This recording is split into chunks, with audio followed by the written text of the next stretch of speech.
नमस्कार. आपण आहोत प्रभाग क्रमांक 15 मध्ये.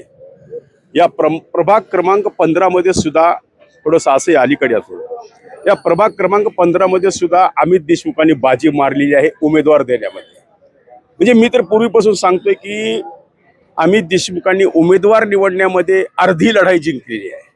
बरोबर आहे ना राज? बरोबर आहे, बरोबर. आणि चांगले चांगले उमेदवार, आमच्या आता स्मिताताई खानापुरे माजी महापौर, आपण महापौर पदाचा मान काँग्रेसनं यांना दिला, असे उमेदवार इथं दिलेले आहेत. आणि सर्वात तरुण उमेदवार, काय नाव आहे बाळ तुझं? जयराज मनोज स्वामी. जयराज मनोज स्वामी. हा एकदम यंग ब्रिगेड, म्हणजे अमित देशमुखांचा पुढच्या पिढीचा हा मोठा नेता राहणार आहे. मी धरतो, तू बोल. या ठिकाणी भारतीय राष्ट्रीय काँग्रेसनं जे आम्हाला चौघाला उमेदवारी दिली आहे, हा. त्याच्यात सगळ्यात महत्वाचा मुद्दा आहे म्हणजे आम्ही प्रभागातले रहिवासी आहोत. मी 1996 पासून या प्रभागाचं नेतृत्व करतो. 1996 पासून मला तिकीट आहे. 96 पासून.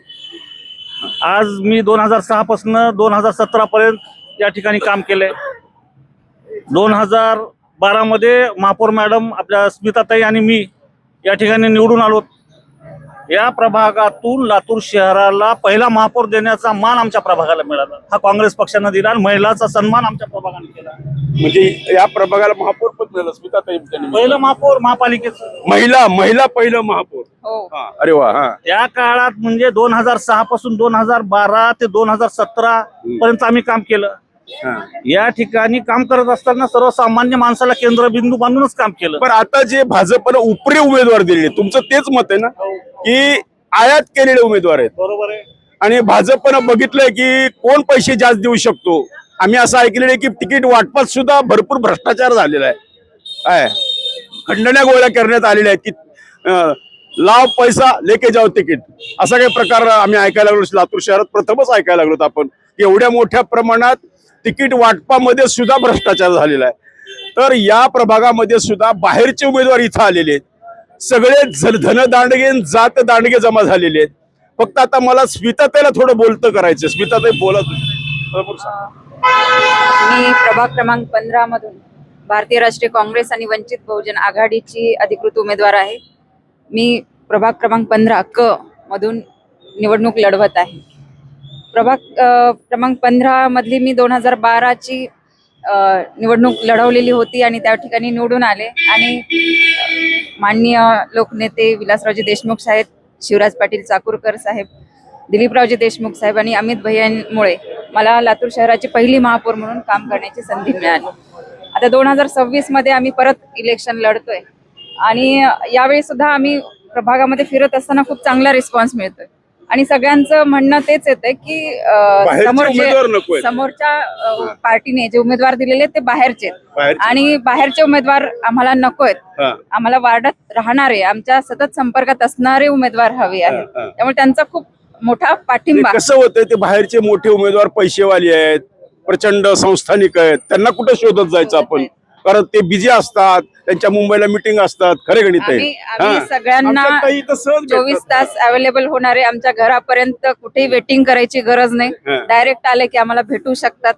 वेटिंग रूम मध्ये बसून आमची वेट करायची गरज पडणार नाही. असे आम्ही सगळेच उमेदवार आहोत, सामान्यातले सामान्य. या ठिकाणी परवा मी ऐकलं की लातूरचा महापौर सामान्य कुटुंबातला व्यक्ती करू, पण हे काँग्रेसने आधीच केले.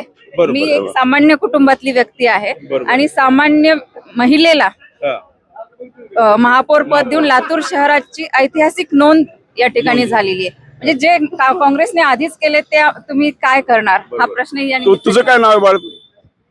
उमेदवार ना तू? इकडे समोर बघ ना, पब्लिकला दिसून दे तुझा चेहरा जरा. समोर अलीकडे काय नाव आहे तुझं? तुझं नाव? श्रीदेवी विश्वनाथ जवळे उडगे. मी काँग्रेस वंचित बहुजन आघाडीची अधिकृत उमेदवार आहे. वंचितची का? वंचितची पण आहे. मला परिचय दे तुझा, पब्लिकला परिचय दे. मी शिवनगरची लेख आणि प्रभाग क्रमांक 15 ब ची. शिवनगरची लेख आहेस का तू? लातूरच माहेर आहे, लातूरच सासर आहे. राजीव गांधी चौकात सासर आणि माहेर शिवनगर. लव्ह मॅरेज आहे का? नाही. मालक सोबत आहेत का? अलीकडे काय कसं काय पटवलं तुम्ही? इकडे अलीकडे तुम्ही पब्लिकला दिसू द्या ना. आता पुढे होणाऱ्या नगरसेविकाचे हे मालक आहेत, काय पटोपटी नाही झाली? हा? खरं सांगा, अरेंज असं काही नाही, अरेंज मॅरेज. Arrange. आपल्याला काय देणं घेणं? आपण आपलं चर्चा करूया. बरं, काय कसं काय प्रभाग? छान आहे वातावरण, लोकांना बदल हवाय. मागील 8 वर्षापासून खूप विकास रखडलाय आणि बऱ्याच भागांमध्ये नगरसेवकाला पाहिलंच नाही लोकांनी. अहो, नगरसेवक पुन्हा फिरकतच नाहीत प्रभागाकडे. तर आणि 8 वर्ष आधी जे काम झालेत ते लोक दाखवत आहेत की हे जाधव सरांनी केलंय. म्हणजे काँग्रेसच्या नगरसेवकांनी हे काम केलंय एका फोनवर. आणि मागच्या 8 वर्षात मला वाटते प्रभागाचा विकास थोडासा रखडलाय. बरोबर, ठीक आहे. राजकुमारजी, हा आमचा खरा मोहरा आहे आणि कदाचित जर तुझा योग आला तर आता पुढचं मी काही बोलत नाही, कारण मला आधी सांगितले कुणाला महापौर म्हणू नका, कारण सगळ्यात लढाई सुरू होईल. तर त्यामुळे मी काही तसं म्हणणार नाही. पण एक सांगतो की अत्यंत दिलदार व्यक्तिमत्व आहे आणि का राजकुमारच्या दारावर कोणीही आला कधी खाली हात परत गेला नाही. राजकुमार, आपण अनेक कोरोनामध्ये त्यानं खूप काम केलेलं आहे. पाण्याची टंचाई होती लातूरमध्ये, तेव्हा त्यानं खूप काम केलेलं आहे. राजकुमार, काय आव्हान करू शकशील? मी तुमच्या माध्यमातून या प्रभागाच्या नागरिकांना एक आव्हान करणार आहे की तुम्ही माझ्या कामाचा आवाका बघितलेला आहे. तुम्ही मी 2006 पासून आतापर्यंत केलेलं काम बघितलेलं आहे. औसेकर सरजी, तुम्हाला मला एक सांगायचंय की 2006 मध्ये सन्माननीय विलासरावजी देशमुख या महाराष्ट्राचे मुख्यमंत्री होते. शिवराज पाटील केंद्रात होते आणि खूप मोठं काम लातूर शहरामध्ये झालं. त्या कालावधीमध्ये पुन्हा आपल्या प्रभागाला महापौरपद ज्यावेळेस मिळालं त्यावेळेस आमच्या प्रभागाची अशी परिस्थिती होती की आम्हाला निधी कुठं खर्च करावा हा प्रश्न होता. त्या काळामध्ये पाण्याची प्रभागाची टंचाई लक्षात घेऊन आम्ही जवळपास 46-45 बोर, ज्याला आम्ही मिनी वॉटर सप्लाय म्हणून नगरपालिका महानगरपालिकेमध्ये काम केलं. नळाचं पाणी तर प्रत्येकाला देण्याचा प्रयत्न केला, पण नगर वाईज गल्ली वाईज बोर घेऊन प्रत्येकाला बोरचं पाणी 24 तास उपलब्ध करून देण्याचा प्रयत्न आम्ही आणि महापौर मॅडमने केला होता. आजच्या परिस्थितीला मागं 5 वर्ष जे सरकार होतं आणि ह्या प्रशासकीय 3 वर्षाच्या काळात त्या बोरचे पाईप गायब आहेत, मोटरी गायब आहेत, स्टार्टर गायब आहेत.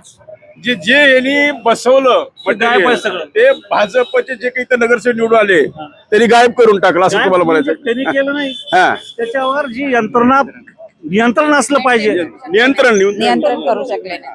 मला काय म्हणायचंय की आम्ही प्रभागात राहून त्या गल्ली बोळातल्या लोकांना माहित आहे की इथं काय समस्या आहे, इथला पाण्याचा उतार कुणीकडे पाहिजे, इथून अभ्यास आहे. आज 1996 पासून इथं काम करत असताना छोट्या छोट्या अडी अडचणी असतील, गोरगरीब विद्यार्थ्यांचे काम असतील, आमचे ट्युशनचं एरिया आहे, शैक्षणिक हब आहे लातूरचा आमचा प्रभाग. म्हणजे अख्ख्या महाराष्ट्रातून विद्यार्थी येतात. अर्ध्या रात्री कुणाला काम पडलं तर दार वाजवलं तर आम्ही काम करणारे माणसं आहोत. प्रभागात 24 तास उपलब्ध आहोत. सर्वसामान्याच्या कामासाठी जाणारा नगरसेवक पाहिजे. आणि आमची काही आयुष्यात आम्ही गुत्तेदारी केली नाही. गुत्तेदारी नाही आपली? नाही. आपला व्यवसाय काय मग? मी प्राध्यापक आहे. अरे वा, बघा, म्हणजे एकीकडं प्रचंड हॉटेलवाला, पैसेवाला आणि जातीवादी, बरोबर आहे. आणि ही काँग्रेस म्हणजे सर्व जातींना सोबत घेऊन जाणारी काँग्रेस, बरोबर आहे. तर अमित देशमुख साहेब, तुम्ही फटाक्याची तयारी करा, पेढ्यांची तयारी करा, मिरवणुकीची तयारी करा. जावाई बापू लातूरचे जावाई आहेत. आणि आता मला पूर्णपणे खात्री वाटते की प्रभाग 15 मधून हाताचा पंजा विजय होणार आहे, बरोबर आहे. मग आता सगळ्यांना एकदा असा पंजा दाखवायला एकदा सगळ्या पब्लिकला, आपल्या उमेदवारांनी जरा जोरात म्हणा, हाताचा पंजा. अरे मी कशाला हात करू, मी आपलं सामान्य. हा म्हणा, हाताचा पंजा, हाताचा पंजा, हाताचा पंजा. औसेकर नाही बरं का काँग्रेसमध्ये, मी मात्र सगळीकडे आहे. धन्यवाद. जय हिंद, जय महाराष्ट्र. धन्यवाद. या आता पब्लिक, एक तरुण उमेदवार राहून गेला होता आपल्यातला. तुझे परिचय?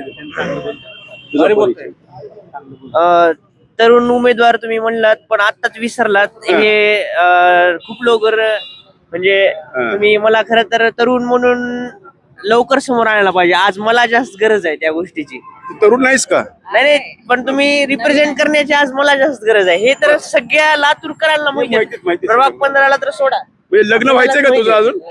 लग्न व्हायचं. लग्न व्हायचंय म्हणून म्हणतो हा म्हणतो माझं लग्न व्हायचंय म्हणून मला आता फोकस करा. बघा कोणती काय नाव आहे तुझं? जयराज मनोज स्वामी. चांगली जर मुलगी असेल तर आमच्या ह्या नगरसेवक होणार आहे. याला नक्कीच आपण काय करू, एवढी निवडणूक झाली की लगेच प्रचारामध्येच लगेच लग्न करून टाकू आपण. याला एक चांगली मुलगी बघू आणि लगेच लग्न उरकून टाकू जाहिरात. बरं का, तू काही काळजी करू नको. तुझं ब्रँडिंग फुकट व्हायला माझं कमिशन तेवढं पाठवून दे. आणि आता मला असं म्हणायचंय जयराज, तुझं शिक्षण काय? मी इंजिनिअरिंग चालू आहे माझी आता. इंजिनिअरिंग चालू? थर्ड इयरला आहे. बरं, सिव्हिल ब्रांच आहे माझी. मग तुला हे राजकारणाचं खूळ कसं काय डोक्यात? अरे इथं तर सगळे भ्रष्टाचारी, डाकू, नंबर 1 दारोडे, काय नंबर 2 धंदेवाले, भ्रष्टाचार करणारे, पैसे खाणारे, डाकू लोकांचं हे क्षेत्र आहे. तुझ्यासारख्या चांगल्या माणसाचं एक क्षेत्र आहे का? नाही, हे सगळे आहेत म्हणून तर मला यायचंय ना. आपण हे तसं नाही, व्हायचं? नाही, हे सगळे आहेत. नाही नाही ना? त्यातच बदल पाडण्यासाठी. हे सगळे आहेत. मग असे नको आहेत. मग एक चांगला सुशिक्षित म्हणजे शिकत असलेला सुद्धा उमेदवार असायला पाहिजे म्हणून मला उतरायचंय. कारण की लोकांना दाखवून द्यायचंय की राजकारणात तसेच नाहीत तर एक चांगले सुद्धा लोक आहेत हे मला दाखवून द्यायचंय. ते दाखवून द्यायचं तुला. मी तू चांगला आहेस. बघा बरं का मुलींनो, लक्ष ठेवा. जरा दिसायला पण सुंदर आहे बरं का. असं काही आमच्यासारखा फार काळा नाहीये, फार गोरा पण पोरगा चांगला आहे. आणि सगळ्यात महत्वाचं म्हणजे याच्याकडे विकासाची दृष्टी आहे असं मला वाटायला लागले. या तरुणाला अमित देशमुखांनी जी संधी दिली त्याबद्दल अमित देशमुखांचं आपण कौतुकच करूया. की मी पूर्वीपासून सांगतोय राजकुमार की अमित देशमुखांनी अर्धी लढाई उमेदवार देण्यामध्ये जिंकलेली आहे. अमित देशमुखांनी लातूर शहरामधला सगळ्यात तरुण उमेदवार शहरामधला आमच्या प्रभागातून दिला जयराज स्वामीच्या रूपानं. हा जयराज स्वामी बिडवे इंजिनिअरिंग कॉलेजचा विद्यार्थी संसदेचा अध्यक्ष आहे, व्हाईस प्रेसिडेंट आहे. विद्यार्थ्याच्या चळवळीमध्ये काम करणारं युवक नेतृत्व हे. मग आता आम्ही जे मित्रांनो, घडलो ते युवकातून विद्यार्थीतून घडलो. मी कृषी विद्यापीठातून घडलो. कृषी विद्यापीठाच्या विद्यार्थी इलेक्शन मधून मी घडलो. विद्यार्थी संसदेच्या अध्यक्ष मधून घडलो होतो.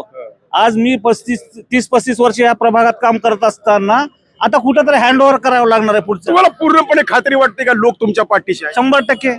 आम्ही जे काम 100% हा. आम्ही जे काम केले त्या कामाच्या बळावर आम्ही मतं मागतो. वा. तर आता मित्रांनो, हे झाला प्रभाग क्रमांक 15. शेवटी निर्णय काय घ्यायचा आहे तुम्ही ठरवा. मी आत्ता म्हणतो हातावर बटन दाबा, पुन्हा म्हणतो कमळावर बटन दाबा, पुन्हा म्हणतो घड्याळावर बटन दाबा. माझं काय खरंय, मी आपला सर्वपक्षी कलाकार आहे. पण खरे उमेदवार हे आहेत. तर आता विचार तुम्हाला करायचा आहे कशावर बटन दाबायचं. रत्नाकर औसेकर युट्यूब चॅनलसाठी रत्नाकर औसेकर. नमस्कार, धन्यवाद.